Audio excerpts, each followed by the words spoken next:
up? Great. Perfect.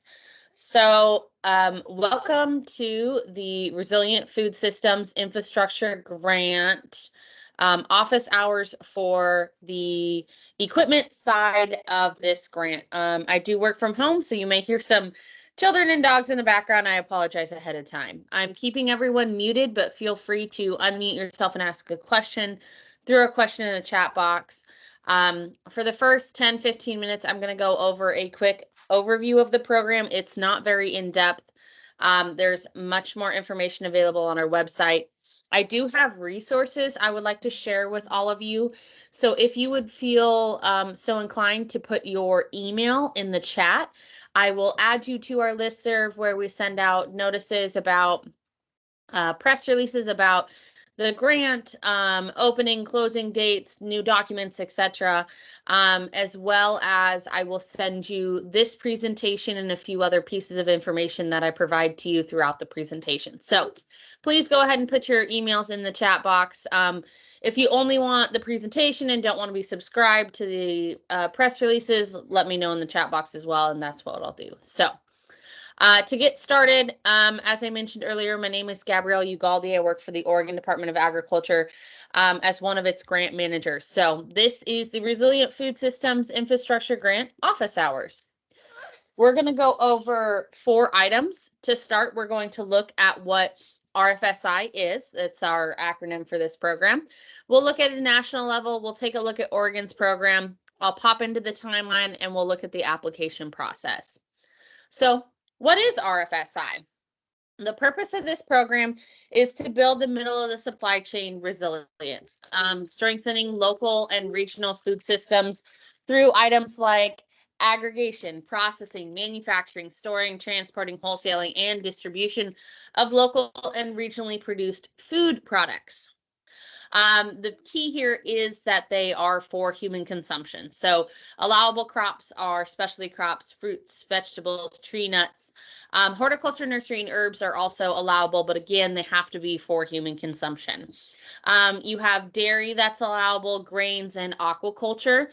You do have other food products, but it excludes meat and poultry. Eggs are allowed, but meat and poultry are not. It also excludes wild-caught seafood. Aquaculture versus wild-caught seafood is essentially aquaculture they see as one part of that animal's life cycle, or mollusk, or whatever you want to call its life cycle, was in a controlled environment, and that would be considered aquaculture. Wild-caught seafood is exactly that, wild-caught seafood, which is unallowable. Eligible entities is pretty much anyone who operates in the middle of the supply chain. So agricultural producers or processors, nonprofits, local governments, tribal governments, institutions, as long as, again, you're operating in the middle of the supply chain. So you do any of those items I mentioned earlier. Processing, aggregation, distribution, etc. Any of the activities revolving around those steps in the supply chain would be allowable to this program. So there are 2 tracks. First is infrastructure. That's anywhere grants from $100,000 to $2 million. It's a 3-year grant period. It does require some matching, but again, it must be to expand the capacity of the middle of the supply chain. What we'll be focusing on today is the equipment only side of this. So grants can be from $10,000 to $100,000. They must be purchased and received within 1 year of the grant award. There's no matching required. And again, it must be the middle of the supply chain. So we'll talk a little bit more in depth about that in a minute. So all of what I've talked about to this point is national guidelines for all 50 states and territories that are participating in this program. Oregon's grant program, we're still adhering to the 2 tracks. So we've got twice yearly reporting for infrastructure projects. You'll have middle and final reports for equipment grants. And again, equipment grants are going to be 1 year.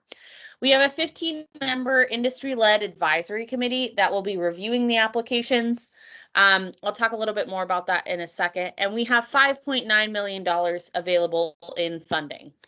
Of the 5.9, 2.8 will be in for the infrastructure grant, 1.2 will be equipment. $1 million is a state-led soft infrastructure project, so we're not going to be doing any hard infrastructure, building buildings or anything like that with that $1 million.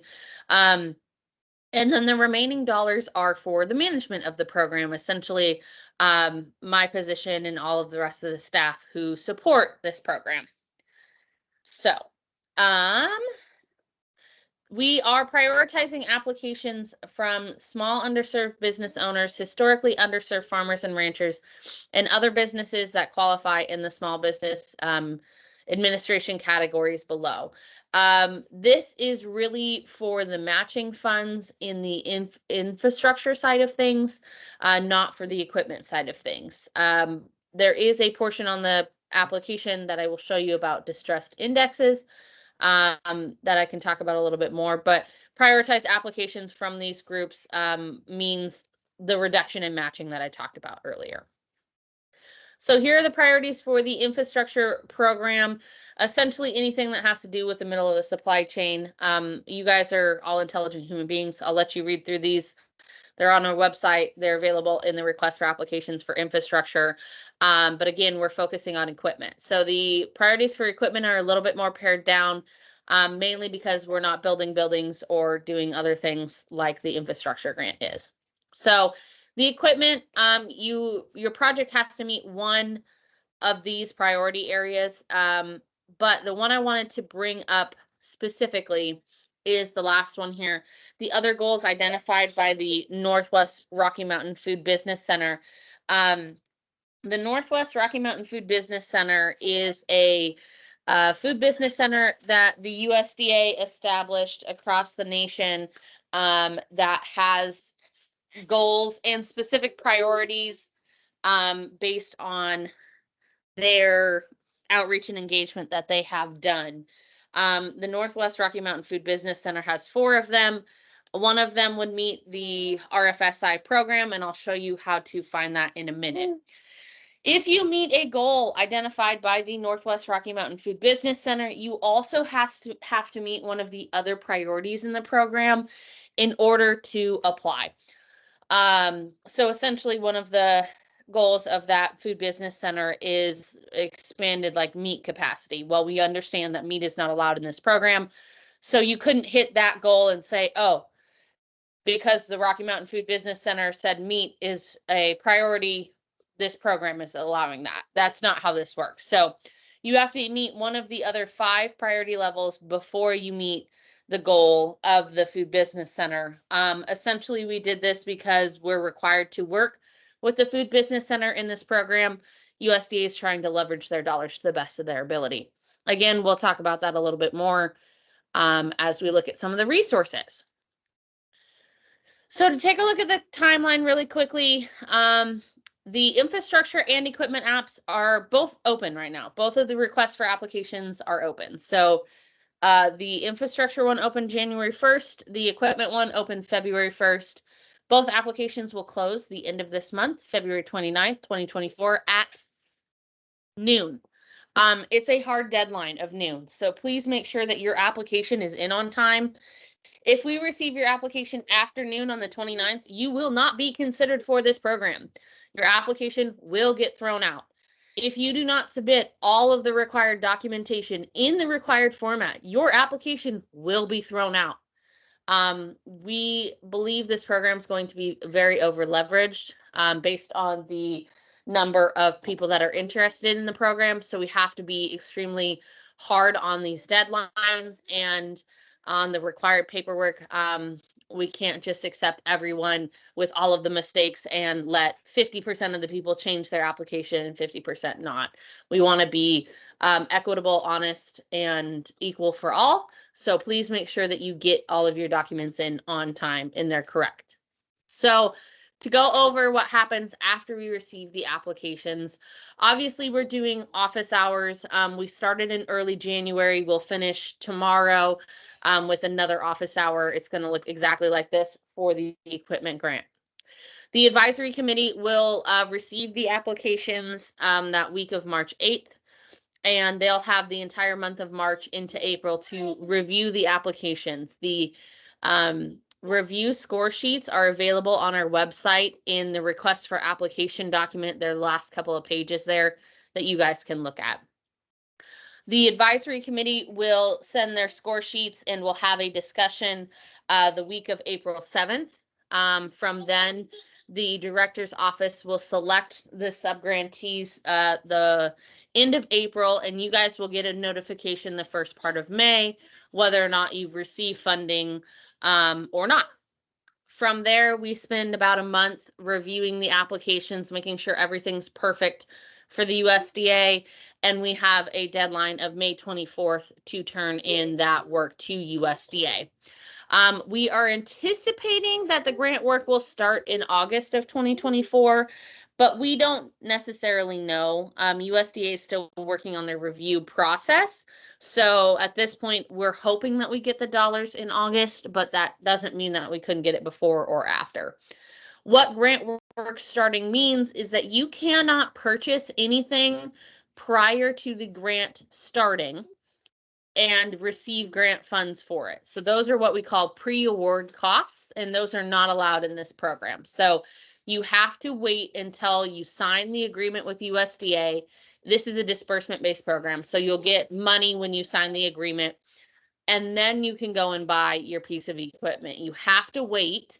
You cannot purchase the piece of equipment, say now, and then turn in an application for us to essentially, quote unquote, reimburse you. That wouldn't work for this program. So the application process, it's a 3-stage process.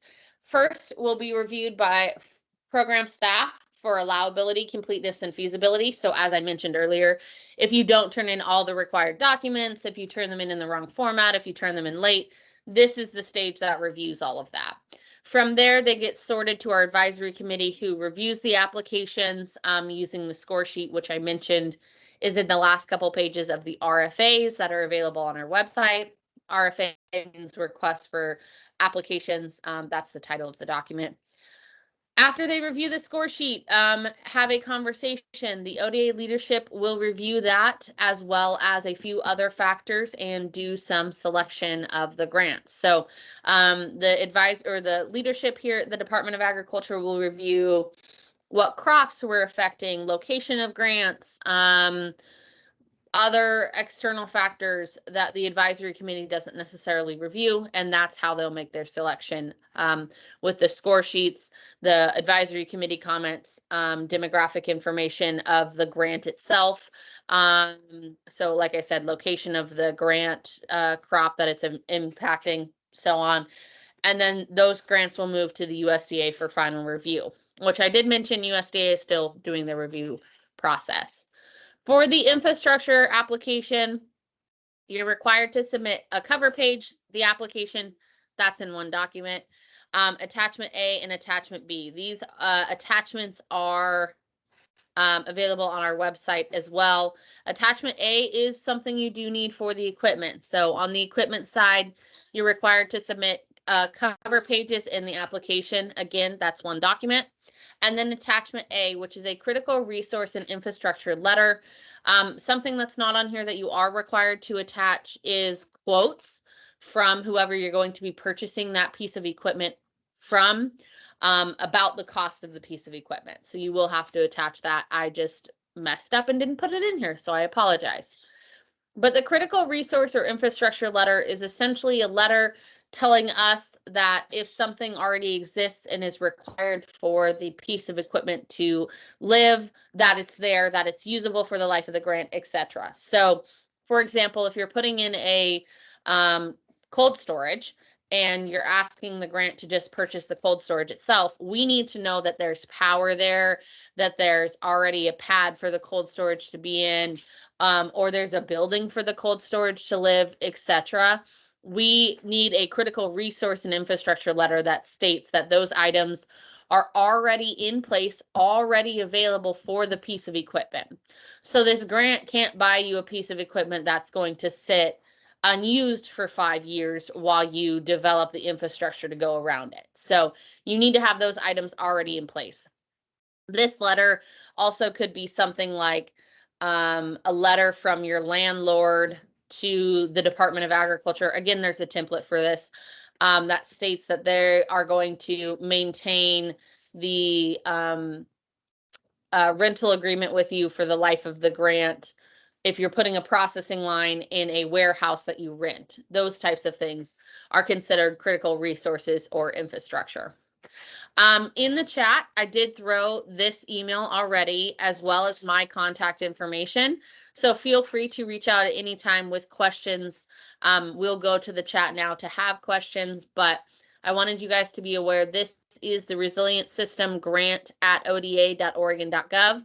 This is the email you should be emailing, asking all of your questions. We have several staff on it that respond. As well as, like I said, I put my direct line. I am going to be the administrator of this grant for the foreseeable future. So feel free to reach out with questions.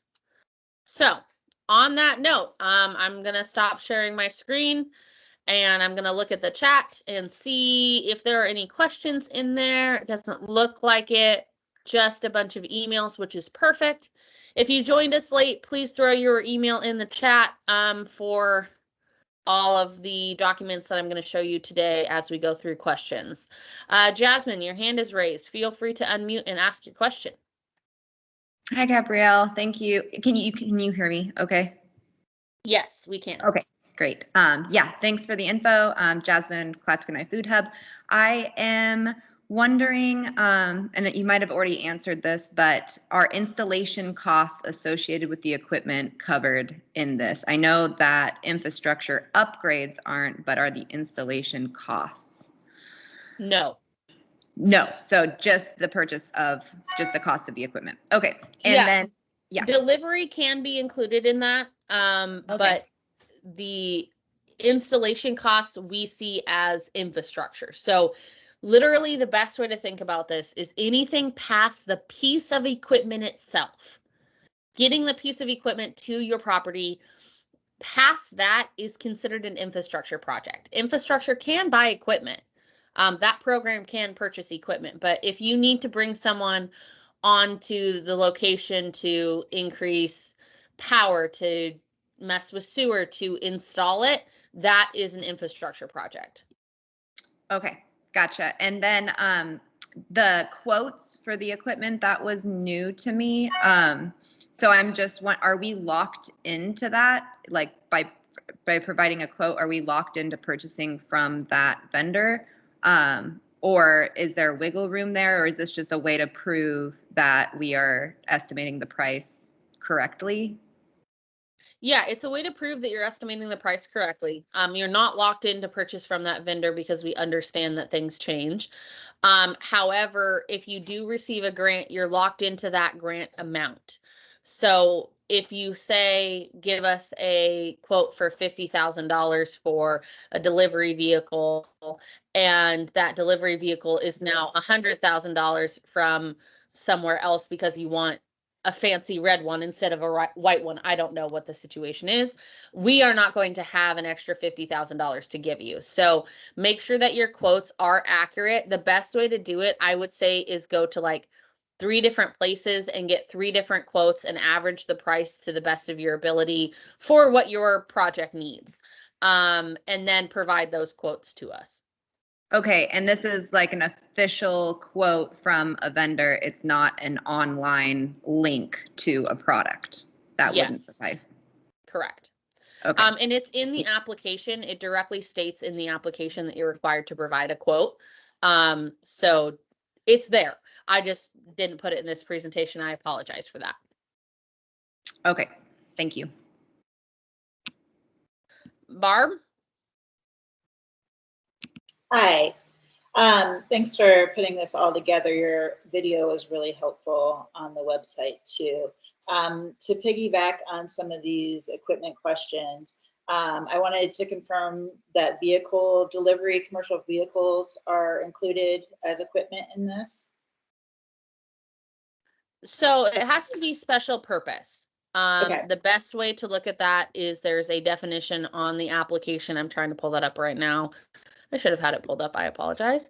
The definition of equipment is it has to be special purpose, such as canners, hauling processors, reverse osmosis system, egg packing machines, flotation tanks, roasters, or other processing equipment, packaging, labeling, and or delivery vehicles. So delivery vehicles are included in that, but again, you have to make sure it is for middle of the supply chain activities. So you can't double dip and have a delivery vehicle, say, go out into a field, pick up the food while you're harvesting, and then deliver it to the processing. It has to be from like the processing step, post harvest, pre-market is the best way to think about it. Okay, great. And if we have several pieces of equipment that are building together a processing line, on the application, do we list under the equipment budget narrative, do we just say food processing line and then that total amount, but then list the individual equipment down below? No, you would list the pieces of equipment individually Okay. as line items in the application. Okay. And one thing to note that I didn't really talk about so far is that we want applications that are whole projects, and we only want one project on an application. So, for example, that processing line that you just talked about, if the processing line is to sort apples, and then you also need cold storage for those sorted apples, we would consider that a quote unquote one project. So the processing line and the cold storage could go on one application. If you needed the processing line to sort apples and then you needed cold storage for onions, we would see that as two different projects. So you would really have to put in two different applications. So we want one project on an application. You are not barred from putting in more than one application.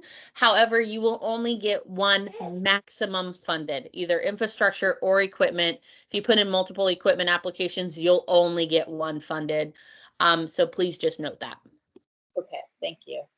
And then if we have a spreadsheet of all the equipment, and then that spreadsheet links to the quotes and say like a Google Drive folder, is that acceptable, or do we need to upload? Okay.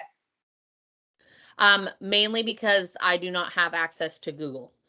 Okay. So I would not have access to that, and I would have to get permissions from you to send those back to me. So then that would not be quote unquote the required documentation, and your application would be thrown out because you're not providing that. So Okay. The best way to do it is attach them as PDFs when you upload to the FTP, which is our secure FTP server. Okay, great. And then will it, as we're filling out the application, will the PDF accept tables in the fields? No. No? Okay. No, it will not accept tables or images, I believe. Okay. But you can attach them as supplemental documentation. However, I will caution you that 30 pieces of supplemental documentation is not what we're looking for here. The equipment application is only 5 pages. We're looking for the equipment application with the cover pages, your attachment, and then your quotes, and then, 1 or 2 supplemental pieces of information if you actually feel the need to require those. Those are not required under the normal program guidelines. Okay. And then just confirming pages 1 and 2 of the application that is the cover page. Is that correct? Correct. Yes. Okay, you don't need to provide us a cover letter or anything else. Mm-hmm. Those cover pages are essentially telling us who you are, the title of the project, a quick summary, etc. Those are what we consider quote unquote the cover pages. We just don't want people removing them. Okay, great. I have additional questions, but I'll pause because I don't want to take up all the time. So sure. And Barb, you have my number in the chat. Mm-hmm. So feel free to, if you don't get those questions answered today in this meeting, feel free to give me a call, and I'm more than happy to help you. Okay, great. Thank you. Micah?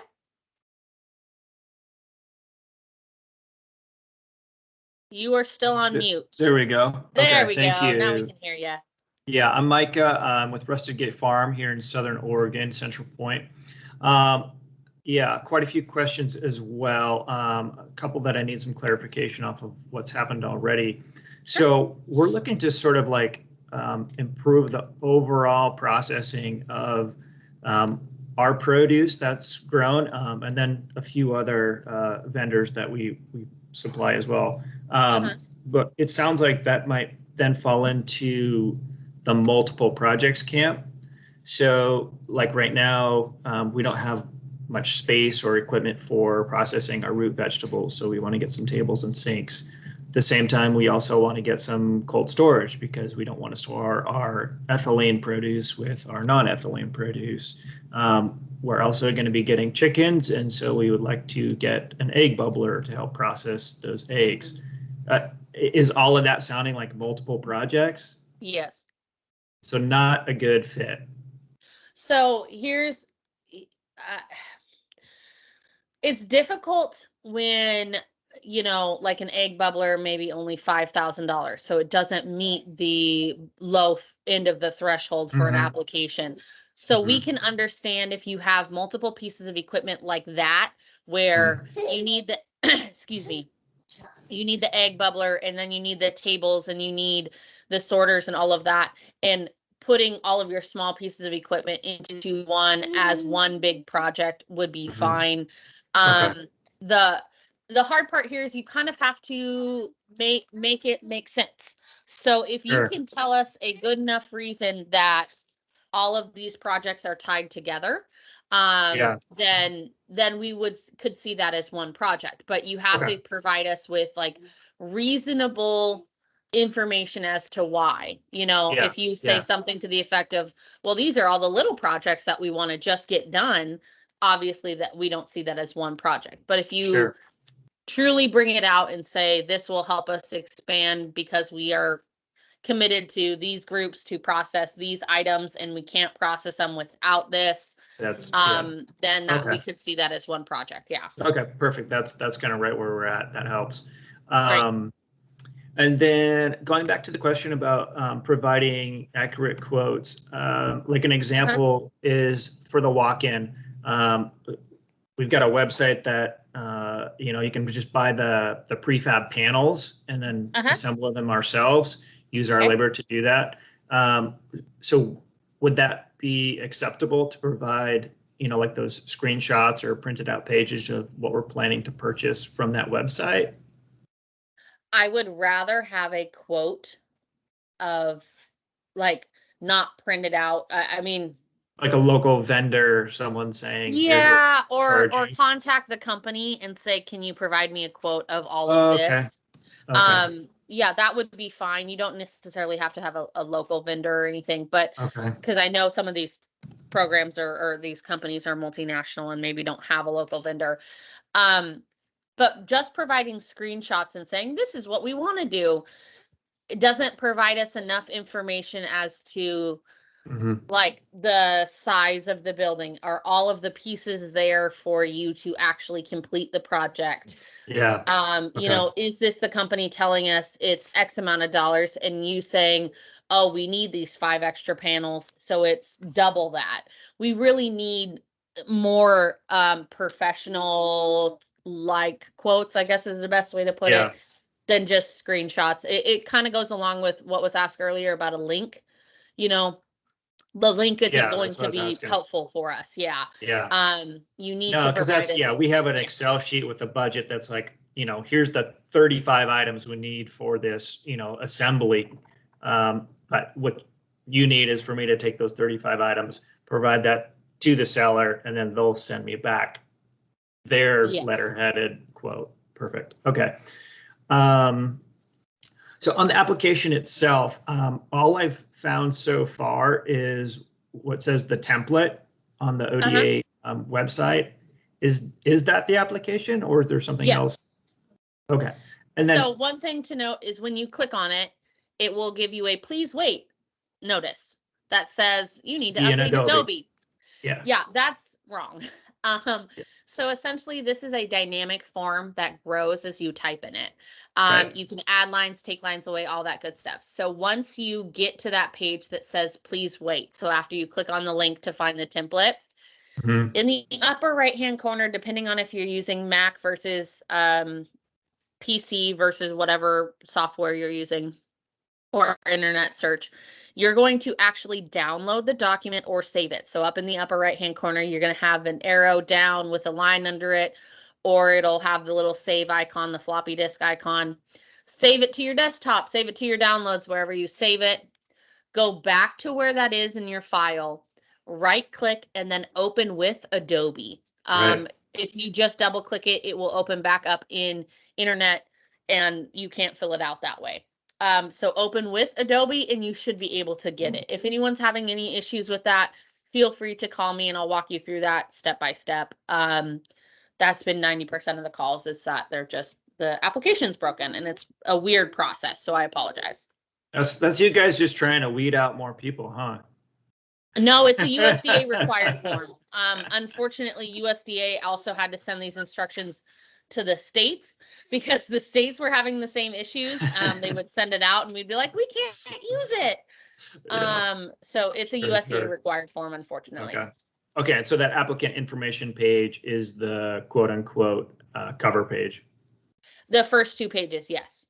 Okay, and with the distressed communities index, et cetera. Okay. Yeah, so where it goes from applicant organization name to executive summary. Here, I'll share my screen. I've got it pulled Yep. open right now. Okay. Perfect. So you'll see this title, RFSI equipment only grant proposal, all of the applicant information, point of contact, distressed communities, type of applicant, project type, and executive summary. Those first 2 pages are the quote unquote cover pages. The Mhm. remaining 3 tell us about your project, and that is what the application is. Yep. Excellent. And then where do we submit the application? It is on the FTP upload site. So if you go through here, I'll share my screen again because it'll be Thank you. easier for you to find it. So we're on our Resilient Food Systems website here. It's our wonderful website. It has a ton of information. Right here is the program overview and application training link. So you'll see the Resilient Food Systems title across the top, couple 3 paragraphs about more information, and then under project types, you'll see a link that says program overview, and application training. This is about an 1.5 hour video. Barb mentioned it earlier. Thank you, Barb, for using it. I'm glad it's getting used. The first 30-ish minutes is me going over more in depth about the program. Essentially the presentation I gave at the beginning of this with a little bit more information. The last hour, I go over line by line, item by item, how to fill out the applications. Both the infrastructure and the equipment. I go over both of the attachments that you're required to have. And then the last about 10 minutes is how to submit it. Okay, So great. you'll have an FTP login, which is on the website. Should be at the bottom here. If not, I'll add it. Yeah, I don't think it is. I'll add it. But the FTP login will look like this. RFSI-grant, I believe. Oh, nope, that's the wrong one. So it will look very similar to this. Okay. Oops. It'll give you, it will automatically go to a login. This is the screen that you will see. It won't say specially crop, it'll say RFSI. Mhm. You will choose the files by selecting or drag and drop into this box, fill out the information, and then hit begin upload. You will not receive a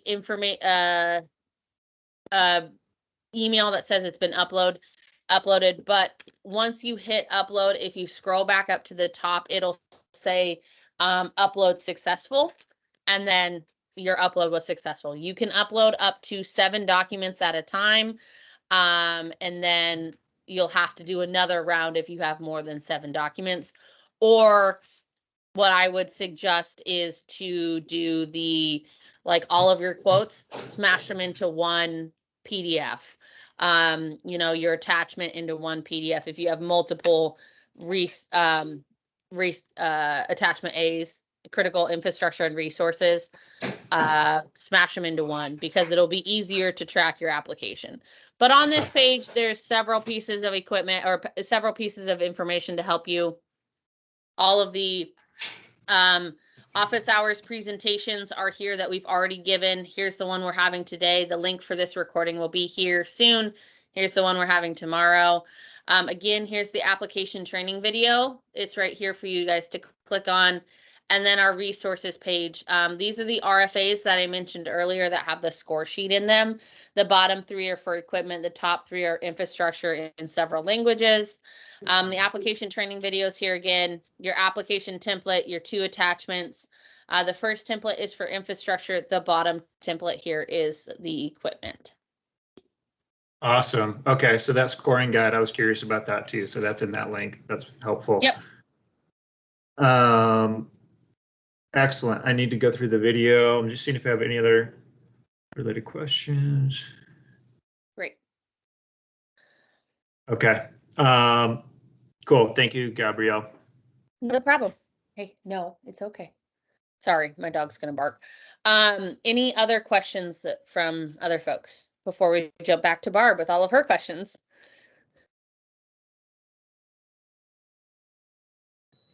Hi, I have one question. This may be in the video, so I can refer to that if so, but I was curious on the application. It talks about the expected performance measures, and it asks to provide numbers based on project scope of work. Is this asking for forecasting how the impact of this project, or if you could elaborate in any way?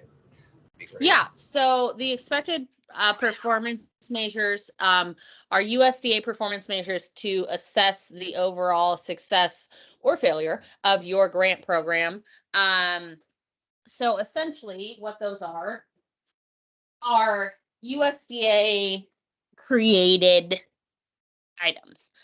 You will select based on your project 1 or 2 of the indicators that are listed on page 4 of the application. You are required to provide expected numbers. So you're required to tell us, indicator 2.3 is the number of processing equipment units purchased and installed. You'll need to know that when you're applying. So you'll have that number already. You do need to provide numbers here. You can't just leave it blank and then hope the numbers get filled in at the end of your application. You do have to select 1 or 2 of them and provide us with information. You're required to select 1 of them at least. Okay, thank you. Sure, no problem. The link that got sent out is just the main web page for the RFSI program. I will send the direct link to the RFA. There you go. And the last couple pages of the RFA will have the score sheet in it. So that is there. And I did it in English. There's also a Spanish and Swahili version if that is what you need. Follow the link that Jordan provided. In addition, before we get back to Barb's questions, I'm going to share my screen one more time and go quickly over some documents I'm going to share with you guys. Obviously, this is the equipment only application. I will link this in the email that I send out to you guys as well.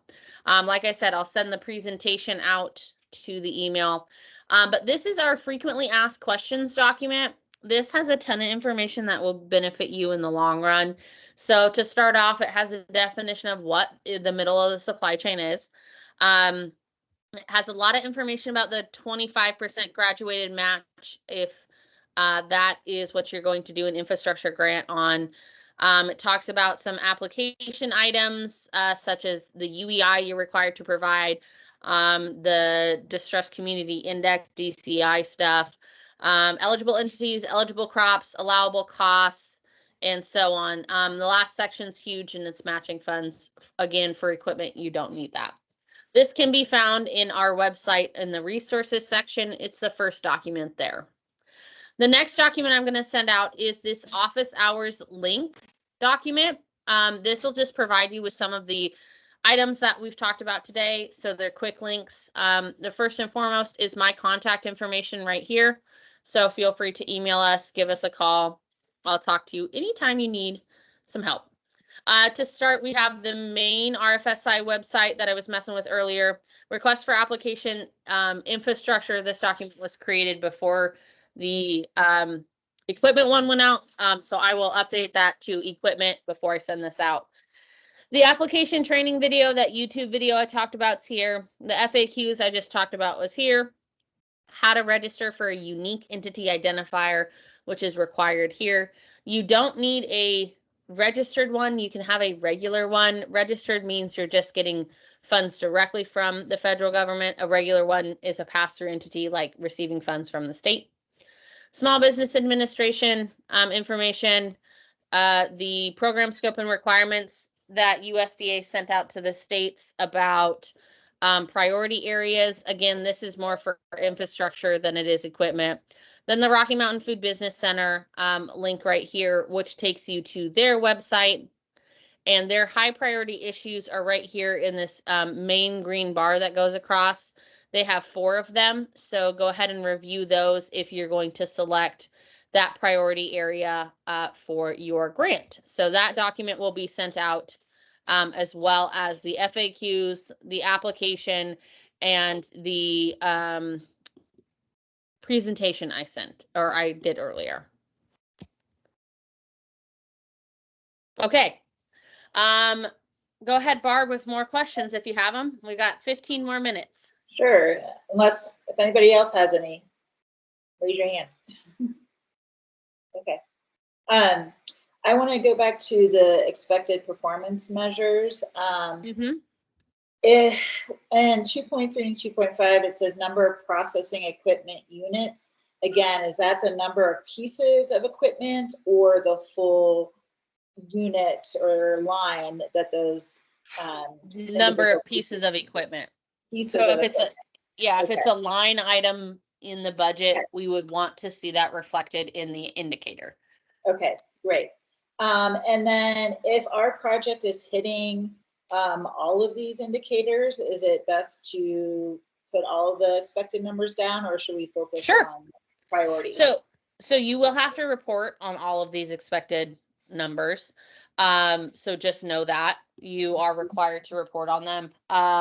So if it's going to be more difficult to obtain data throughout your project to report on all of them than it is to actually do your project, only select 1 or 2. If it's easy for you to gather the data to report on all of them, report on all of them. That's fine. Okay, great. Then going back a little bit to the beginning, in the executive summary, it says it prefers 1 sentence, which is so hard, but 250 words or less. Is it better to be short with 1 sentence or thorough with 250 words or less? You have a maximum of 250 words. That is all you are required. That is the maximum. That is the only requirement there. They like to see 1 sentence because the executive summary is sent to Congress and Congress likes to see short and sweet. That's why they request it's 1 sentence, but if it can't be, just maintain under 250 words. If you go over 250 words, your project may be kicked out because you're not following program guidelines. If you can't follow program guidelines at the application stage, how are we expected to believe that you will follow program guidelines throughout the rest of the grant application or the grant process? So make sure it is under 250 words. Make sure that, again, you're following all requirements. Okay, great. And then under the scope of work, the second box, it says, please describe the specific need that the requested equipment will address. I'm assuming that's a specific need to our businesses, not necessarily end consumer needs. Is that correct? Yeah, so the specific need that your business has to purchase that piece of equipment. Okay. Great. Or, if you're working at a regional level, the specific need of that region for that piece of processing, aggregation, storage, whatever it may be. Okay. And then I think my last question is, I see that there's a file naming convention for the whole application. Is there one for the critical resource attachment as well? I believe so. It should be fairly similar. It should be in the RFA. Where did I put that? It should be in the RFA. Application procedures and requirements, page 14. That's page 15. Yeah, so this one talks about match, but the best way to do it is applicant name underscore proposal, applicant name underscore attachment A, applicant name underscore quotes, or however you want to name that other document. But you do need to, it would be best if you follow the naming convention. Most people don't even see that. So I'm glad you found that, Beth or Barb. I've written grants before.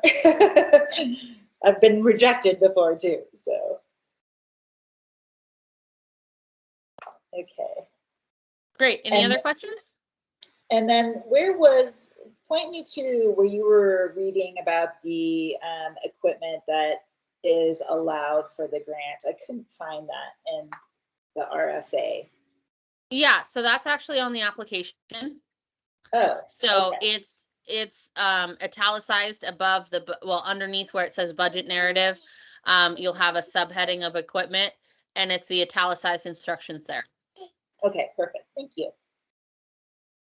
If you do have a question about a piece of equipment, give us a call, because obviously what's listed there is not the full extent of what special purpose equipment is, and we can always talk about it then. Great. Thank you so much. Absolutely. Micah? Yeah, since we got you here, I'll go ahead and ask this question. I'm looking at please describe the current business operations, including services being offered in the geographic focus area. So the services being offered in the geographic focus area, is that services others are offering, or is that the services that we're offering?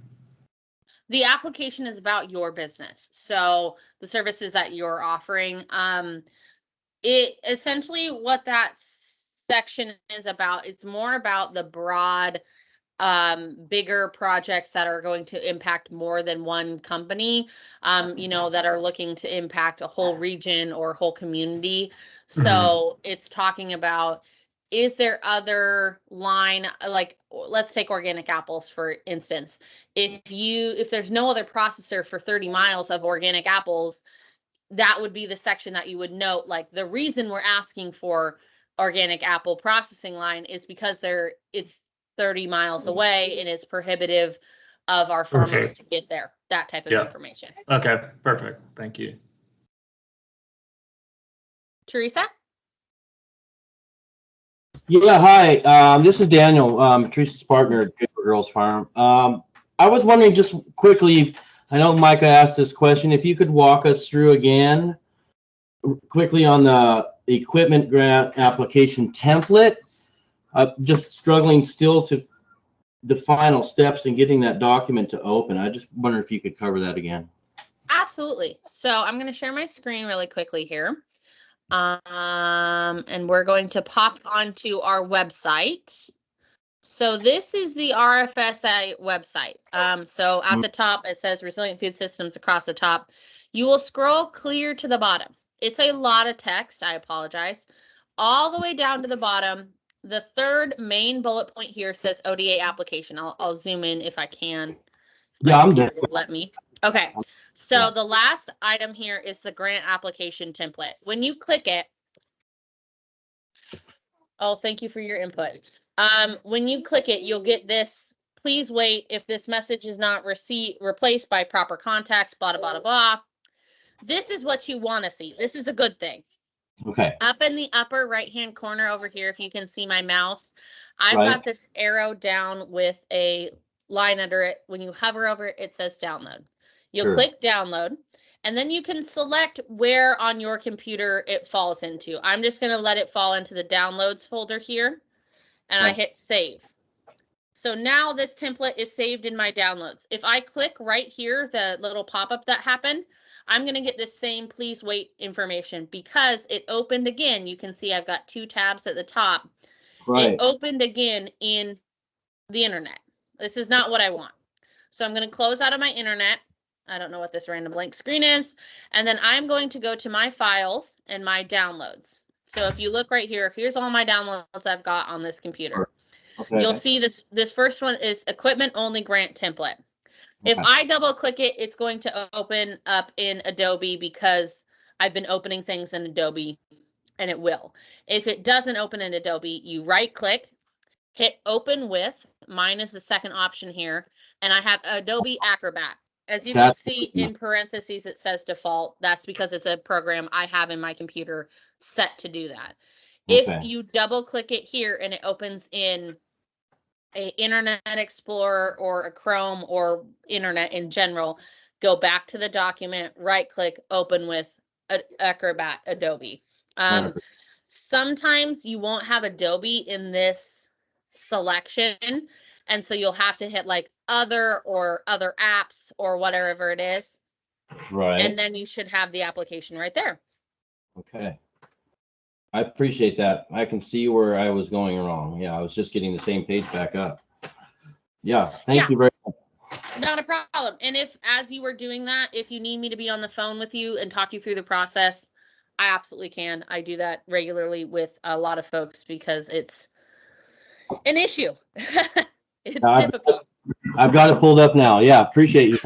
Wonderful. I would go ahead and save it wherever you have it pulled up. I would save it to your desktop and make sure that when you save, the document type is a PDF because that will tell your computer to open it always in Adobe. Okay, perfect. Thanks, Gabrielle. No problem. Other questions? I have a quick question. I'm a little bit confused about the request for applications and then the application. Is the RFA, the request for application, is that something that we need to fill out before we can fill out the application? No, the request for application is a written version of essentially what I've told you here. So we're providing an oral, a written, presentation, visual. It's just a way for you to read through and understand the program requirements, the documents you're required to provide us, et cetera, et cetera, et cetera. The laws that allow us to spend the money, those types of things. Okay. Yeah, you're not required to fill out a request for applications. That's the Department of Agriculture telling you that we want applications. Perfect. Thank you.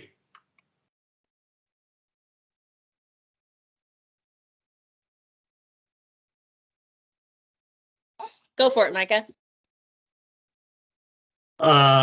Is the determination a yes, no determination, or is there a possibility that there's like partial funding? That's a great question. We would rather fund whole projects than partial projects, especially when it comes to equipment. Obviously, if it's one piece of equipment for $100,000, we're not going to give you 80,000 and say good luck. There is potential for partial funding. If that partial funding would do a portion of your project, but we are not going to actively look for that. We're going to actively look to fund whole projects. Okay.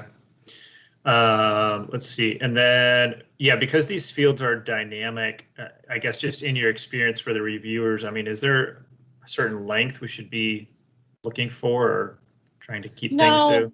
Okay. Just don't be excessive. Don't be excessive. That's a great way to put it. Needlessly. All right. Yeah. Clear, concise. I would say right for a freshman in college level intelligence. Obviously, most of our advisory committees much smarter than that, but writing that way will keep you clear, concise, consistent. Make sure that everything is there. I would also say, not excessive is your best way to go about it. Okay. They will have access to, they'll be reviewing it on the computer, so they'll be able to open panels and read full text if something weird's going on. Awesome. Thank you. Barb? This might be answered in the FAQs. I haven't had a chance to look at those, but on page 3, the operations identifier, Are we just choosing one of those, processing, aggregation, distribution, or value-added production? Or if our project touches on a couple, do we choose more than one? Choose whichever one's more than one, that's fine, whatever your project hits. Okay. great. Paula?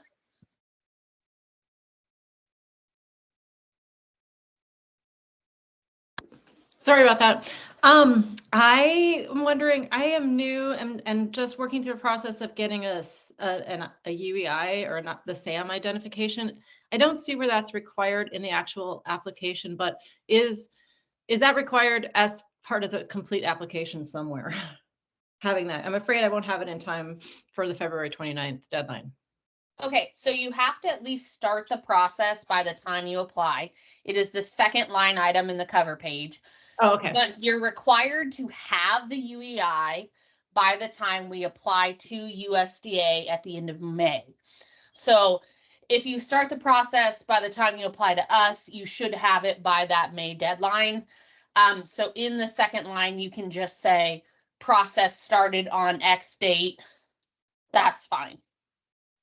Perfect. We understand that Thank it you. takes a while. Yeah. Teresa, your hand's still up. Do you have another question? I know it's not Teresa, but that's the name that's displaying. No, sorry. What do you have to click the hand again to stop? Yes. Okay, all right. There we go. I just wanted to make sure we got all your questions. Yeah, Barb? perfect. Oh, thanks.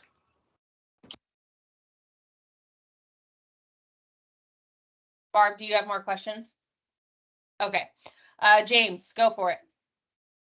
I just wanted to add, I just went through for whoever was just talking about the SAM and the UEI registration. I just went through that process and they approved me in 24 hours. Yeah, most of the time it Sure, doesn't thank take you. very long. Yeah. Yeah, Okay. it was very quick. Okay, thank you. And you did the simplified one, not the complex one, or the Yeah, it was the middle tier. There was 3 options. It was the middle tier so that I can receive grants from the federal government. Yeah, thanks. Yeah, essentially what the UEI is it tells us that you have not been debarred from getting, or barred, excuse me, from getting federal dollars, that you didn't defraud. There was no fraud, waste, or abuse of other grant dollars in the federal government's eyes. So we'll run the UEIs on the backside. So if you don't receive your UEI by the time you apply, but you get one, halfway through the review process, you can send that to us and say, hey, here's my UEI, and then we'll look it up. Obviously, we're not going to fund anyone who's been debarred from getting federal dollars.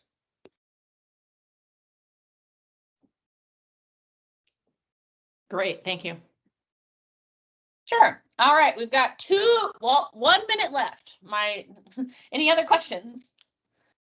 All right. If you do have more questions, throw them in the meeting chat. Again, pull my information from there. Feel free to reach out as needed.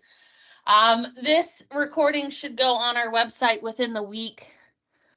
If not by this time next week, so you guys can always revisit it. Feel free to reach out with questions, comments, concerns. I'd like to hear it all. Thanks for your time today. Really appreciate it, guys.